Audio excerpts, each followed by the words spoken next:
ಬೆದರಿಕೆ ಒಡ್ಡೋದು ಇವೆಲ್ಲ ಮಾಡ್ತಾ ಇತ್ತು. ಅದಕ್ಕೆಲ್ಲ ಒಟ್ಟಿಗೆ ಇರೋಣಪ್ಪ, ಒಟ್ಟಿಗೆ ಬಂದು ಓಟ್ ಹಾಕೋಣ ಅಂತೇಳಿ ನಾವೆಲ್ಲ ಒಟ್ಟಿಗೆ ಬಂದು ಓಟ್ ಹಾಕಿರ್ತಕ್ಕಂಥದ್ದು. ನಮ್ಮ ಮೂರೂ ಜನ ಅಭ್ಯರ್ಥಿಗಳು ಅಜಯ್ ಮಕೇನ್, ಚಂದ್ರಶೇಖರ್, ಸೈಯದ್ ನಾಸೀರ್ ಹುಸೇನ್ ಮೂರೂ ಅಭ್ಯರ್ಥಿಗಳು ಕಂಫರ್ಟಬಲ್ ಆಗಿ ಗೆಲ್ತಾರೆ. ಒಬ್ಬರಿಗೆ ಕೇಳಿದ್ರೆ ಹೇಳ್ತೀನಿ, ಅವ್ರಿಗೆ ಆತ್ಮನೇ ಇಲ್ವಲ್ಲ, ಅವ್ನ ಸಾಕ್ಷಿಯಲ್ಲಿ ಬರ್ತದೆ.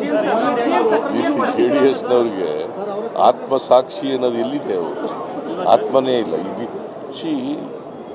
JD ಸೆಕ್ಯುಲರ್ ಅಂತ ಇಟ್ಕೊಂಡಿದೆ. ಯಾರ ಜೊತೆ ಸೇರ್ಕೊಂಡಿರೋದು? ಮತ್ತೆ ಎಲ್ಲಿದೆ ಆತ್ಮ? ಎಲ್ಲಿದೆ ಆತ್ಮ? ಎಲ್ಲಿದೆ ಆತ್ಮ ಸಾಕ್ಷಿ? ಎಲ್ಲಿದೆ?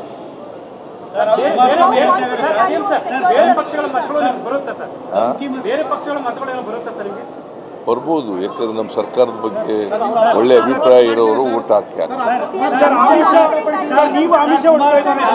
ಯಾರು ಒಬ್ಬರು ಕೇಳ್ರಿ.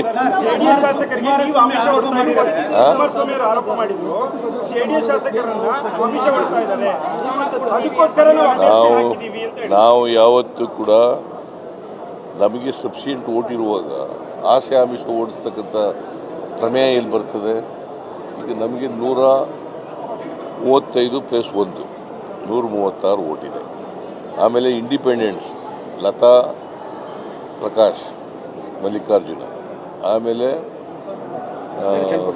ಪುಟ್ಟಣ್ಣಯ್ಯ, ದರ್ಶನ್ ಪುಟ್ಟಣ್ಣಯ್ಯ, ಆಮೇಲೆ ಪುಟ್ಟಸ್ವಾಮಿ ಗೌಡ, ಆಮೇಲೆ ಜನಾರ್ದನ್ ರೆಡ್ಡಿ, ಇಷ್ಟೆಲ್ಲ ಓಟ್ ಇದ್ಮೇಲೆ ನಮಗೆ ಆಸೆ ಆಕಾಂಕ್ಷೆಗಳು ತೋರಿಸ್ಬೇಕನ್ನೋ ಪ್ರಮೇಯ ಇದೆ. ಆಸೆ ಆಮಿಷಗಳನ್ನು ತೋರಿಸ್ತಕ್ಕಂಥವ್ರು, ಬೆದರಿಕೆ ಓಡ್ತಕ್ಕಂಥವ್ರು JDSನವರು, BJPಯವರು.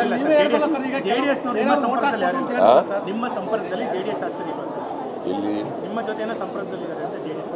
ಎಲ್ಲರೂ ಇದ್ದಾರೆ.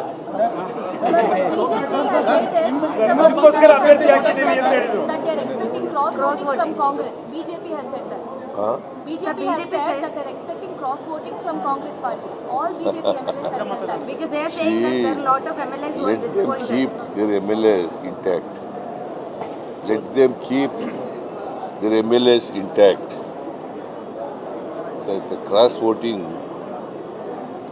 possible only in BJP, not in Congress. ಇನ್ನು ಸಿದ್ದರಾಮಯ್ಯ ಕೂಡ ಮಾತನಾಡಿದ್ರು. ಸಿಎಂ ಸಿದ್ದರಾಮಯ್ಯ ಕುಮಾರಸ್ವಾಮಿಗೆ ಆತ್ಮ ಅನ್ನೋದೇ ಇಲ್ವಲ್ಲ ಅನ್ನೋ ಒಂದು ಮಾತುಗಳನ್ನು ಹೇಳಿದ್ದಾರೆ. HDK ವಿರುದ್ಧ ಸಿಎಂ ಸಿದ್ದರಾಮಯ್ಯ ಕೆಂಡ ಕಾರಿದ್ದಾರೆ. ವಿಧಾನಸೌಧದಲ್ಲಿ ಮಾತನಾಡಿದಂತಹ ಸಿಎಂ ಸಿದ್ದರಾಮಯ್ಯ ಆತ್ಮ ಅನ್ನೋದೇ ಇಲ್ಲ, ಇನ್ನು ಆತ್ಮಸಾಕ್ಷಿ ಇನ್ನೆಲ್ಲಿಂದ ಬರಬೇಕು ಕುಮಾರಸ್ವಾಮಿ ಅವರಿಗೆ ಅನ್ನುವಂಥದ್ದನ್ನು ಮಾತಾಡಿದ್ದಾರೆ. ಆತ್ಮಸಾಕ್ಷಿ ಮತ ಬರುತ್ತೆ ಅಂತ ಹೇಳಿ HD ಕುಮಾರಸ್ವಾಮಿ ಹಿಂದೆ ಮಾತಾಡಿದ್ರು. ಅದ್ರ ಬಗ್ಗೆ ಪ್ರಶ್ನೆಯನ್ನ ಕೇಳಿದಾಗ ಕೋಮುವಾದಿ BJP ಜೊತೆ ಸೇರ್ಕೊಬಿಟ್ಟಿದ್ದಾರೆ. ಮೊದಲು JDS ಅಂತಿತ್ತು, ಈಗ ಅವ್ರು ಕೋಮುವಾದಿಗಳ ಜೊತೆಗೆ ಸೇರ್ಕೊಬಿಟ್ಟಿದಾರಲ್ಲ, ನಮ್ಮ ಶಾಸಕರಿಗೆ ಆಮಿಷ ಮತ್ತೆ ಬೆದರಿಕೆ ಕೂಡ ಹಾಕ್ತಾ ಇದ್ದಾರೆ, ನಮ್ಮ ಮೂವರು ಅಭ್ಯರ್ಥಿಗಳು ಕೂಡ ಜಯ ಗಳಿಸ್ತಾರೆ ಅನ್ನೋ ಒಂದು ವಿಶ್ವಾಸ ನನಗಿದೆ ಅಂತ ಹೇಳಿ ಸಿದ್ದರಾಮಯ್ಯ ಮಾತನಾಡಿದರೆ. BJP JDS ವಿರುದ್ಧ ಸಿಎಂ ಕೆಂಡಾಮಂಡಲರಾಗಿದ್ದಾರೆ. ಅವ್ರಿಗೆ ಆತ್ಮನೇ ಇಲ್ವಲ್ಲ, ಅವ್ನ ಸಾಕ್ಷಿಯಲ್ಲಿ ಬರ್ತದೆ. JDSನವ್ರಿಗೆ ಆತ್ಮಸಾಕ್ಷಿ ಅನ್ನೋದು ಎಲ್ಲಿದೆ? ಅವರು ಆತ್ಮನೇ ಇಲ್ಲ. JD ಸೆಕ್ಯುಲರ್ ಅಂತ ಇಟ್ಕೊಂಡಿದೆ. ಯಾರ ಜೊತೆ ಸೇರ್ಕೊಂಡಿರೋದು? ಮತ್ತೆ ಎಲ್ಲಿದೆ ಆತ್ಮ? ಎಲ್ಲಿದೆ ಆತ್ಮ? ಎಲ್ಲಿದೆ ಆತ್ಮ ಸಾಕ್ಷಿ? ಎಲ್ಲಿದೆ? ಅವ್ರಿಗೆ ಆತ್ಮನೇ ಇಲ್ವಲ್ಲ, ಅವ್ನ ಸಾಕ್ಷಿಯಲ್ಲಿ ಬರ್ತದೆ.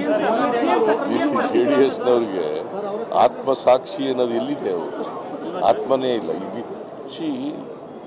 JD ಸೆಕ್ಯುಲರ್ ಅಂತ ಇಟ್ಕೊಂಡಿದೆ. ಯಾರ ಜೊತೆ ಸೇರ್ಕೊಂಡಿರೋದು? ಮತ್ತೆ ಎಲ್ಲಿದೆ ಆತ್ಮ? ಎಲ್ಲಿದೆ ಆತ್ಮ? ಎಲ್ಲಿದೆ ಆತ್ಮ ಸಾಕ್ಷಿ? ಎಲ್ಲಿದೆ? ಅವ್ರಿಗೆ ಆತ್ಮನೇ ಇಲ್ವಲ್ಲ, ಅವ್ನ ಸಾಕ್ಷಿಯಲ್ಲಿ ಬರ್ತದೆ. JDSನವ್ರಿಗೆ ಆತ್ಮಸಾಕ್ಷಿ ಅನ್ನೋದು ಎಲ್ಲಿದೆ? ಅವರು ಆತ್ಮನೇ ಇಲ್ಲ. JD ಸೆಕ್ಯುಲರ್ ಅಂತ ಇಟ್ಕೊಂಡಿದೆ. ಯಾರ ಜೊತೆ ಸೇರ್ಕೊಂಡಿರೋದು? ಮತ್ತೆ ಎಲ್ಲಿದೆ ಆತ್ಮ? ಎಲ್ಲಿದೆ ಆತ್ಮ? ಎಲ್ಲಿದೆ ಆತ್ಮ ಸಾಕ್ಷಿ? ಎಲ್ಲಿದೆ? ಅವ್ರಿಗೆ ಇದು CM ಸಿದ್ದರಾಮಯ್ಯ ಅವರು ಆಡಿರುವಂಥ ಒಂದು ಮಾತು. ಅಲ್ಲಿ ಕೇಳಿದಂಥ ಪ್ರಶ್ನೆಗೆ ಈಗ ಆಗಲೇ ಮಾತಾಡ್ತಾ HD ಕುಮಾರಸ್ವಾಮಿ ಅವರು ಕೂಡ ಹೇಳ್ತಾ ಇದ್ರು, ಆತ್ಮಸಾಕ್ಷಿಗೆ ಅನುಗುಣವಾಗಿ ಎಲ್ಲರೂ ಮತ ಚಲಾವಣೆ ಮಾಡ್ತಾರೆ, ನಮ್ಮ ಅಭ್ಯರ್ಥಿ ಕೂಡ ಗೆಲ್ತಾರೆ ಅನ್ನುವಂಥದ್ರ ಬಗ್ಗೆ ಅವರು ಮಾತನಾಡಿದ್ರು. ಅದಕ್ಕೆ ರಿಯಾಕ್ಟ್ ಮಾಡಿರುವಂಥ CM ರೀತಿ ಮಾತಾಡ್ತಾರೆ.